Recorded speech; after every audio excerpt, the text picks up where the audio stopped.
C'est le milieu du printemps, et Satomi emménage dans sa nouvelle chambre. Il parle de son meilleur ami, Mackenzie, ainsi que de la propriétaire des lieux, Kazari, qui, bien qu'elle ait le même âge que lui, possède tout l'immeuble. Son loyer n'est que de 5 000 yens par mois, ce qui paraît franchement suspect. Mais 5 000 yens restent 5 000 yens. Le lendemain, Satomi travaille sur un site de fouille lorsqu'un de ses supérieurs lui demande de changer de zone. Alors qu'il cherche le nouveau site, il entend une voix étrange provenant de la forêt et commence à s'en approcher.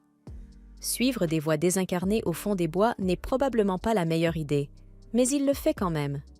Il finit par tomber sur une grotte, se cogne violemment la tête et commence à halluciner lorsqu'il aperçoit une statue. Il se réveille plus tard à l'hôpital, après avoir été retrouvé, et dès le lendemain, il retourne en cours, tandis que quelqu'un l'observe depuis les hauteurs avec un niveau de discrétion absolument pitoyable. À la fin de la journée, Satomi va retrouver un autre élève, Sakuraba, et rejoint le club de tricot, car il y a quelque chose qu'il souhaite fabriquer. Ce soir-là, il rentre chez lui et découvre une fille dans sa chambre. Pas du tout prêt à gérer une situation pareille, il la met dehors sans ménagement et continue sa journée comme si de rien n'était. Mais la fille traverse simplement la porte en flottant et revient dans la pièce. Paniquée par le fait qu'elle puisse l'éviter, Satomi apprend de Sana qu'elle est un fantôme vivant ici depuis longtemps et qu'elle veut qu'il parte. Sauf que Satomi n'a absolument pas l'intention d'abandonner une chambre à 5 000 yens. Si le fantôme veut le chasser, il faudra se battre pour ça. Et Satomi ne compte pas se laisser faire si facilement. Surtout qu'il possède plusieurs objets bénis capables de contrer sa magie spectrale. Mais avant que le deuxième round ne commence, une fille traverse la fenêtre en volant, causant d'importants dégâts matériels. Elle s'appelle Eureka, prétend être une Magical Girl et avertit de l'existence de Magical Girls maléfiques. Satomi n'y croit pas une seule seconde et la met dehors, malgré le fait qu'il soit actuellement en train de se battre contre un fantôme à coups de babioles sacrées. Après avoir écouté ses supplications pendant un moment, il décide finalement de suspendre leur combat et de laisser la fille revenir dans la chambre. Ils n'ont toujours pas le temps de discuter de son histoire, car une fille nommée Kiria surgit soudainement du sol. Issue du peuple taupe, elle affirme vouloir cette chambre, car son peuple la considère comme extrêmement précieuse. Cependant, elle n'est pas du genre à se battre. Elle choisit donc la meilleure alternative possible, le soudoyer avec une pile d'or. Satomi était sur le point d'accepter, jusqu'à ce qu'elle révèle ses projets d'envahir la Pologne. Satomi s'y oppose immédiatement, mais elle lui assure qu'il sera traité comme un camarade. Elle s'apprête à employer d'autres tactiques de négociation qui feraient immédiatement classer cette vidéo par tranche d'âge, lorsque soudain, les lumières s'éteignent et qu'une autre fille apparaît. Dans la confusion, Satomi attrape accidentellement ce qu'il pense être ses coussins, sauf qu'ils sont presque inexistants. La jeune fille entre dans une rage folle et menace de tout les détruire. Et même si l'on pourrait croire qu'elle n'est pas bien dangereuse, elle révèle qu'elle a acheté le Battle Pass et tire avec son canon. Karia a elle aussi acheté le Battle Pass et déploie un bouclier, mais comme elle n'a pas pris le Pass Premium, le bouclier se brise aussitôt.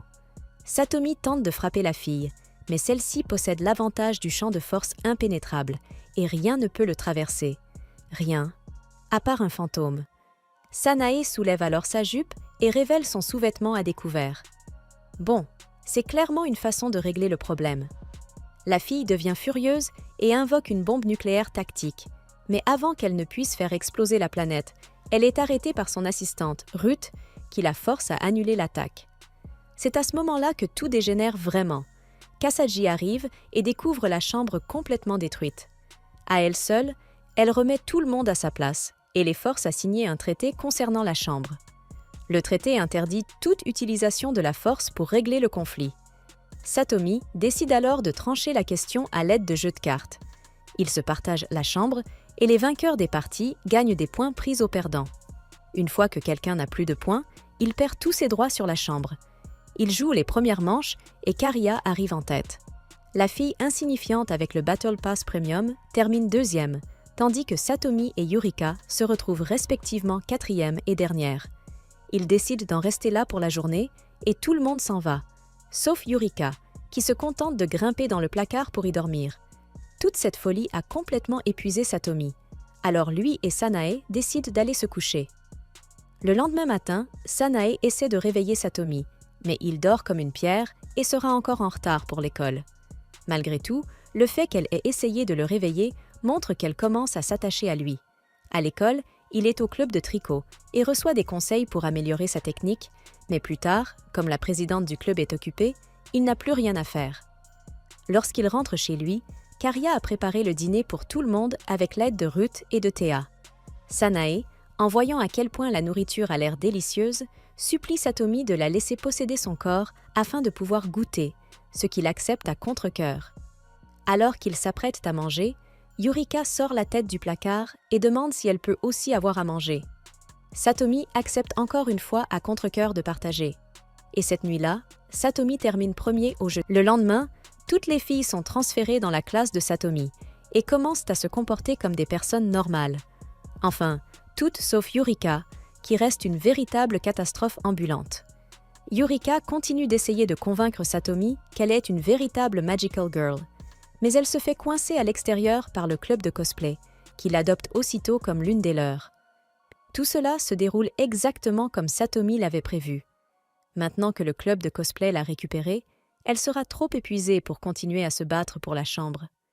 Cependant, contre toute attente, Yurika devient étrangement meilleure au jeu de cartes lorsqu'elle est fatiguée, et elle gagne 3 fois d'affilée. Tout le monde commence à en avoir assez des jeux de cartes, alors Kiria propose d'utiliser le parcours d'obstacles de l'école comme prochaine épreuve. Pour la course, Satomi choisit Sakuraba comme partenaire, même si elle est à peu près aussi robuste qu'un brin d'herbe, tandis que Yurika est toujours retenue captive par le club de cosplay. Comme Sanae n'a pas de corps physique, elle choisit une personne avec qui partager un corps et elle rejoint l'équipe de Satomi. Kiria, de son côté, s'entraîne intensément et écrase la concurrence, mais il lui manque encore un partenaire, alors elle prévoit de soudoyer quelqu'un pour l'accompagner. Le jour de l'épreuve arrive et tout le monde se prépare. Mais dès que le sifflet retentit, on découvre que Kiria a payé plusieurs élèves pour bloquer la ligne de départ. Malgré tout, les autres parviennent à passer et la course commence réellement. Satomi est d'abord en retard, mais certaines épreuves correspondent parfaitement à ses points forts, ce qui lui permet de rattraper rapidement son retard. Sakuraba, en revanche, est distancée, mais elle refuse d'abandonner et tient absolument à terminer la course. Elle rejoint Yurika, qui est dernière, et toutes deux se promettent de franchir la ligne d'arrivée ensemble. Les autres participants atteignent l'épreuve de la corde raide, mais Théa a préparé son propre piège. Elle a placé des mines terrestres sur le parcours scolaire et, dans un retournement de situation absurde, elle finit elle-même par en être victime, tout comme les autres, dans une série d'explosions généralisées. Pendant ce temps, à l'arrière du peloton, Sakuraba s'évanouit à cause de son endurance catastrophique, et Yurika tente alors d'utiliser ses pouvoirs de Magical Girl pour la soigner. Malgré les mines, Satomi est toujours en tête, mais ses jambes le lâchent juste avant la fin de la course. Théa et Kiria le dépassent et passent à l'épreuve suivante, une chasse au trésor. L'objet à récupérer étant les brutes cups de l'autre, l'épreuve se transforme littéralement en combat à mort. Pendant ce temps, Sakuraba et Yurika atteignent la ligne d'arrivée. Sakuraba n'a besoin que d'un membre de club, tandis que Yurika doit amener une amie, ce qui serait normalement impossible pour elle, si elle n'avait pas rencontré Sakuraba ce jour-là. Résultat final de la journée. Yurika et Satomi remportent la victoire. Plus tard, Ruth gagne un voyage gratuit dans des sources thermales et tout le monde est ravi à l'idée d'y aller, même si quelque chose semble troubler Sanae. Ils partent acheter des maillots de bain et Théa se plaint de son manque de personnalité comparé à Korano. Mais bon, c'est comme ça. Ils se rendent ensuite à l'auberge via un portail situé dans le vaisseau spatial de Théa, qui est d'ailleurs incroyablement luxueux. Mais une fois arrivés sur place, l'auberge s'avère loin d'être élégante. En fait, elle ressemble presque exactement à la Et pour couronner le tout, cet endroit est également hanté. Ils se rendent à la plage, où Satomi tombe sur le club de cosplay, qui l'informe que Sakuraba se trouve elle aussi sur la plage. Les autres filles arrivent et essaient de mettre leurs atouts en avant devant Satomi, mais ils n'y prêtent aucune attention. Ses yeux sont uniquement pour Sakuraba. Je ne sais pas de quelle dimension parallèle provient leur logique, mais elles se mettent en colère contre lui parce qu'il aime Sakuraba et finissent par l'enterrer dans le sable pour lui fracasser la tête. Malgré cette expérience proche de la mort, Satomi s'est quand même bien amusé aujourd'hui. De retour aux sources thermales, les filles discutent des raisons pour lesquelles elles se battent pour la chambre, et Kiriha révèle que la sienne est simplement de pouvoir monter sur des montagnes russes. Tout le monde va se coucher, et pendant la nuit, Satomi se retourne et commence à enlacer Ruth. Elle pense qu'il est sur le point de se lancer dans une sorte de lutte nocturne, mais dans son esprit, il n'y a qu'une seule chose, un scarabée, et le scarabée doit être capturé. À cause de cette petite escapade, il se fait expulser de la chambre et se retrouve à marcher le long de la plage, où il aperçoit Kiriha assise sur un rocher. Il va s'asseoir à côté d'elle. Pendant ce temps, Sana est partie à la recherche de Satomi. Elle finit par le trouver, mais lorsqu'elle tente de lui faire peur, ses objets bénis l'électrocutent. Vexée, elle se plaint qu'il porte toujours un collier offert par sa grand-mère.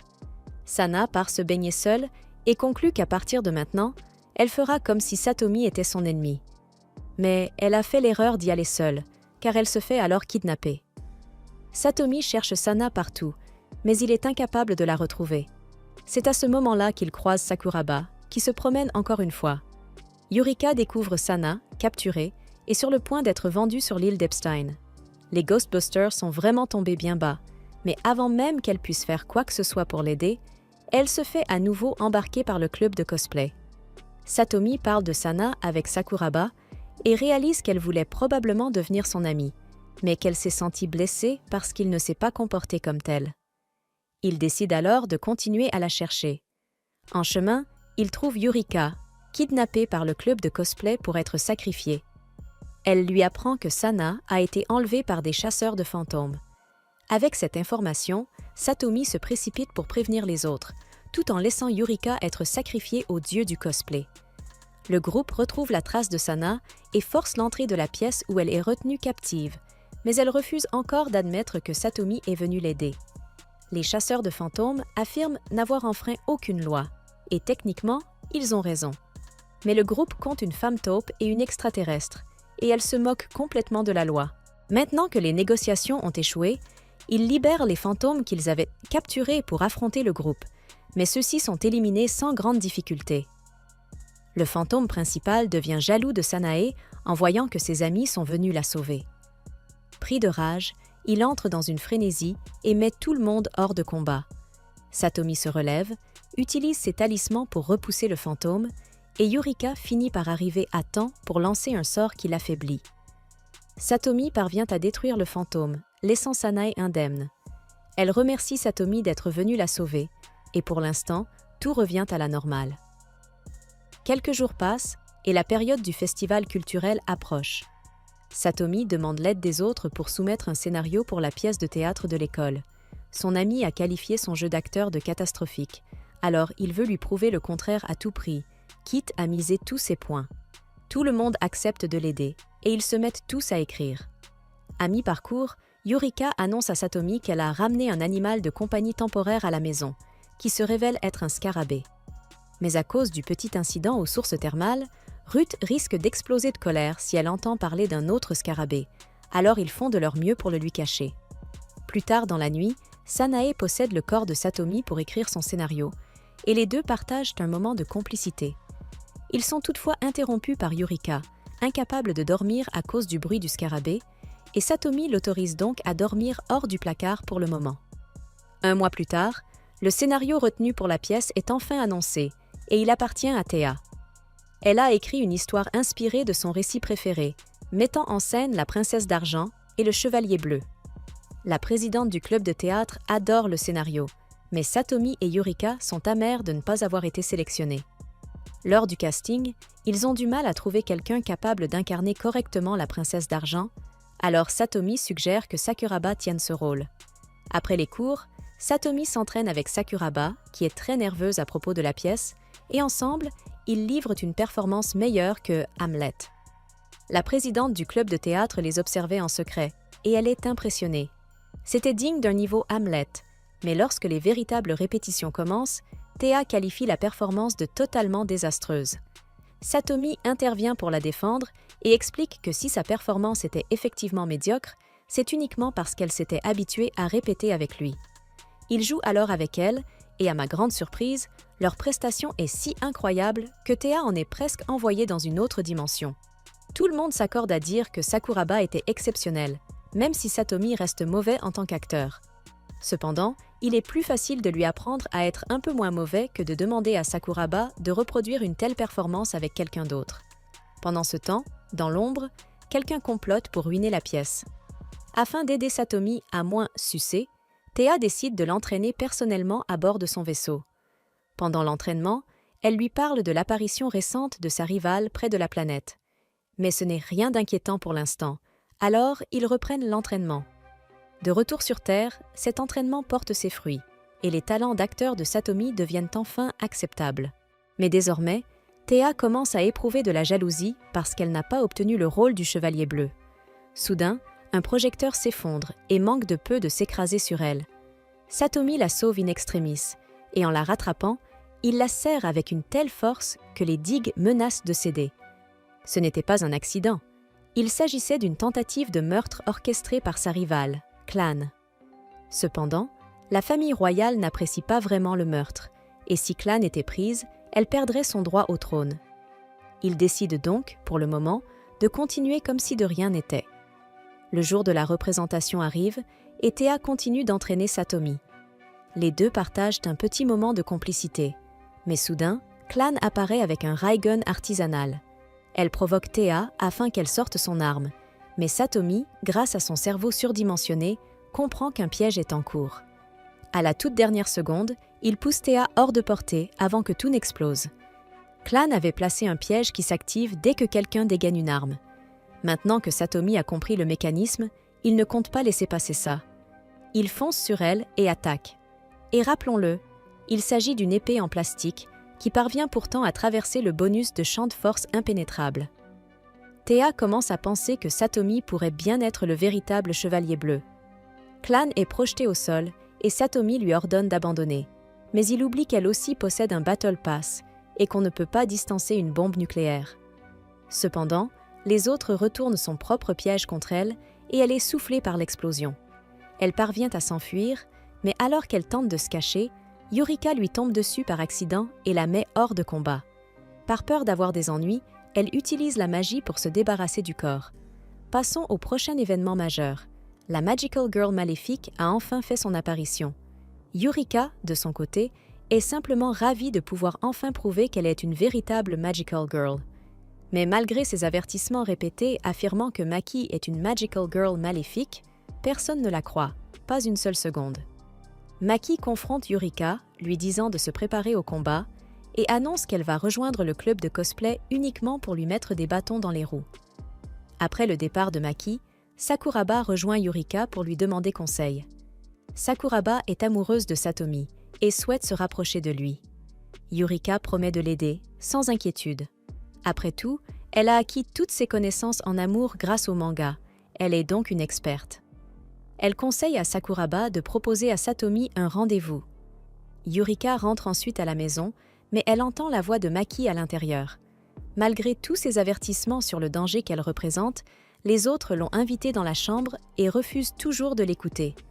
Furieuse et blessée, Yurika s'enfuit au parc et éclate en sanglots. Sakuraba la rejoint et, en la voyant pleurer, lui donne un conseil. Au lieu de simplement en parler, elle devrait peut-être passer à l'action. Le lendemain, Yurika enfile sa tenue de Magical Girl et se prépare à la guerre. Au même moment, Sakuraba se retrouve acculée par... Pendant ce temps, les autres découvrent que Yurika s'est enfuie quelque part, et Satomi part immédiatement à sa recherche. Maki et Yurika se préparent à s'affronter et dressent des barrières afin d'éloigner les passants, mais lorsque Satomi finit par la retrouver, il traverse ces barrières comme si elles n'existaient même pas. Yurika est en train de se faire complètement dominer jusqu'à l'arrivée de Satomi, qui intervient pour la protéger. Maki est convaincu que Satomi doit être une sorte de grand mage, puisqu'il a neutralisé ces barrières avec une facilité déconcertante. Pourtant, cela ne change rien à ses intentions. Elle est déterminée à tuer Yurika et décide d'utiliser Sakuraba comme otage pour prendre l'avantage. À cet instant, Satomi comprend enfin que Yurika est réellement une Magical Girl et il est prêt à se battre à ses côtés. Mais Maki n'a aucune intention de jouer franc jeu. Elle s'en prend directement à Sakuraba et force Yurika à se sacrifier. Gravement blessée, Yurika s'effondre et Satomi lui promet de vaincre Maki à sa place. Soudain, les cheveux de Sakuraba deviennent blancs et elle perd connaissance. Une épée se matérialise alors, une arme qui semble appartenir à Satomi. Il la saisit, sachant instinctivement comment l'utiliser. Maki réalise qu'elle est dépassée, car aucun de ses sorts ne fonctionne contre Satomi. Elle décide alors de battre en retraite. De retour en classe, les autres s'inquiètent toujours de l'absence prolongée de Satomi et Yurika. Théa prétend ne pas s'en soucier et retourne écrire une nouvelle pièce de théâtre. Mais le puissant Reese de Satomi a déjà fait son œuvre, et elle n'arrive plus à le chasser de son esprit. Sanae finit par rejoindre le groupe et leur raconte tout ce qui s'est passé, tandis que Maki, de son côté, se trouve dans la chambre et accumule de l'énergie magique. Yurika révèle alors toute son histoire. Autrefois, elle a été sauvée par une autre Magical Girl, mais à cause de cela, cette dernière a perdu ses pouvoirs. Désormais, Yurika doit prendre sa place et affronter la Magical Girl maléfique. Il retourne enfin dans la chambre pour affronter Maki, mais celle-ci a déjà terminé d'absorber une partie de l'énergie du lieu et tente de s'enfuir. Satomi se lance immédiatement à sa poursuite. Il se retrouve sur le toit, et Satomi continue de lui tenir tête. Dans un ultime acte de désespoir, Maki détruit son bâton, provoquant un éclair aveuglant qui lui permet de s'échapper, tout en effaçant les souvenirs de cette journée chez tout le monde, sauf Yurika. Ainsi, une fois encore, personne ne croit qu'elle est une Magical Girl. Cependant, Satomi conserve quelques fragments de mémoire et continue, au moins lui, de croire en elle. Dans un sous-sol quelque part, le FBI de ce monde est en alerte, attendant une menace dont ils ne savent pas encore si elle va réellement se manifester. Mais soudain, leur directeur appelle pour leur annoncer que les hommes taupes sont en train d'attaquer. La bande est invitée par Kiriya à donner un spectacle pour les enfants du quartier. Au début, Satomi est totalement contre l'idée, mais dès qu'il apprend que Sakuraba va aussi y participer, il change immédiatement d'avis. Le jour du spectacle arrive, et Satomi joue le rôle du méchant de l'histoire. Il enlève Sakuraba depuis le public et proclame qu'il va la prendre pour épouse. Même les enfants peuvent voir que Sakuraba savoure chaque seconde de cette situation. Arrive alors le moment où le héros est censé apparaître, mais il ne vient pas. À la place, une version bas de gamme des Power Rangers débarque sur scène. Ils ont manifestement manqué de budget pour les autres couleurs, puisqu'il n'y a que le Ranger rouge. Les enfants sont plus furieux que Twitter en pleine polémique, jusqu'à ce que le véritable héros fasse enfin son entrée et que le spectacle reprenne normalement. Les Power Rangers Discount comprennent alors qu'il ne s'agit que d'une représentation et s'en vont. Mais une fois encore, le Reese nocturne de Satomi a frappé.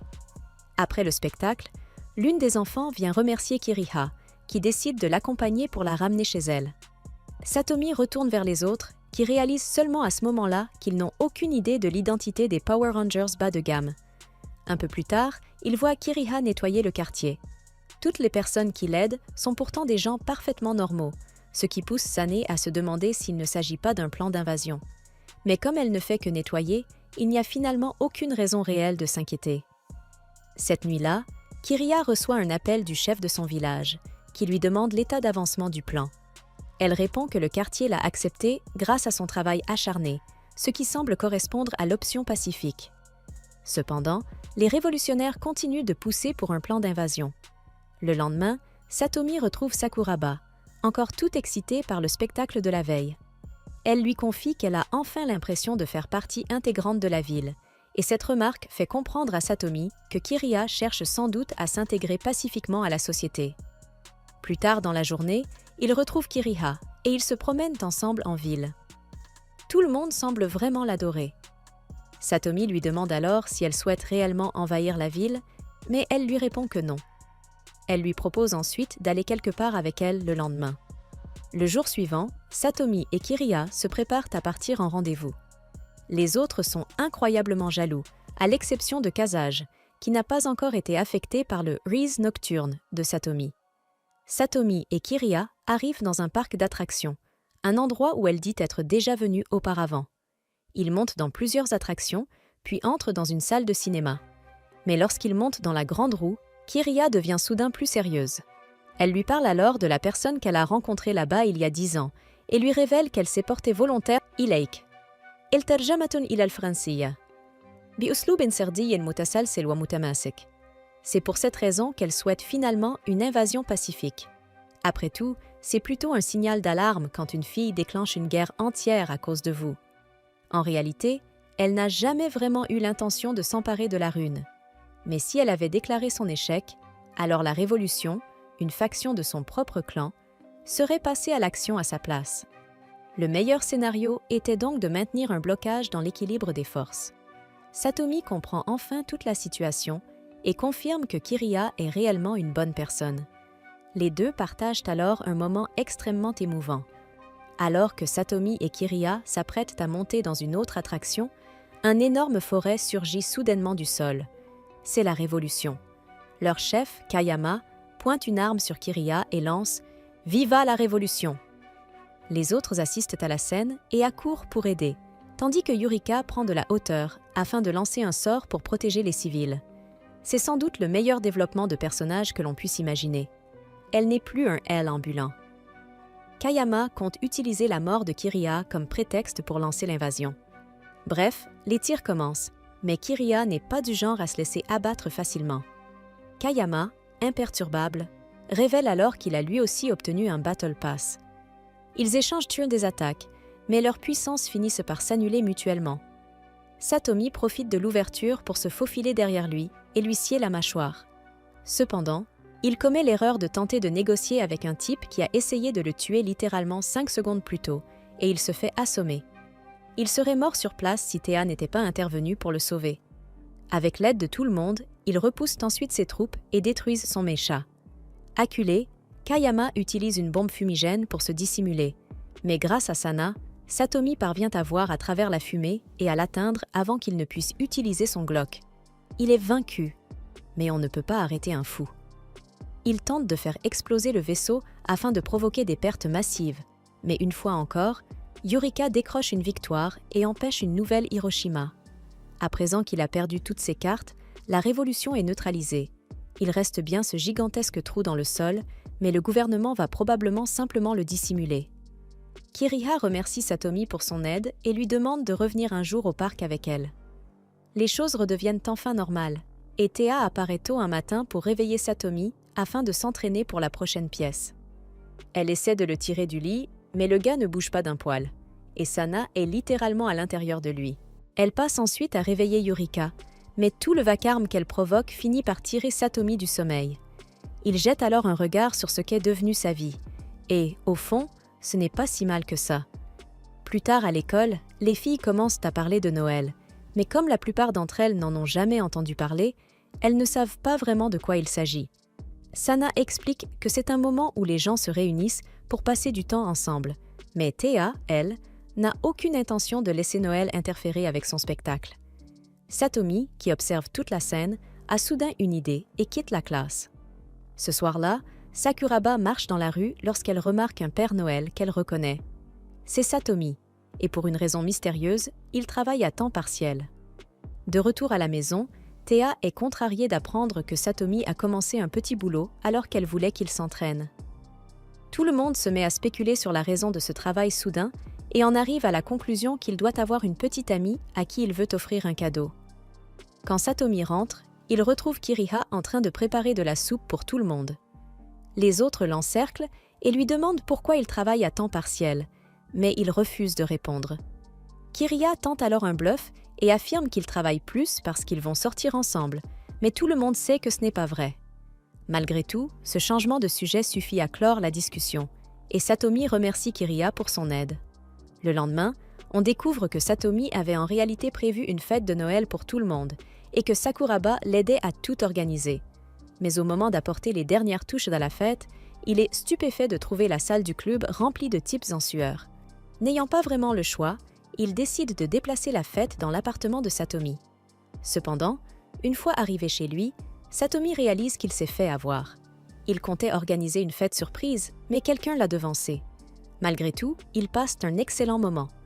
Après la fête, Satomi accompagne Sakuraba jusqu'à chez elle et lui offre une écharpe en cadeau. C'est alors que la vérité est révélée.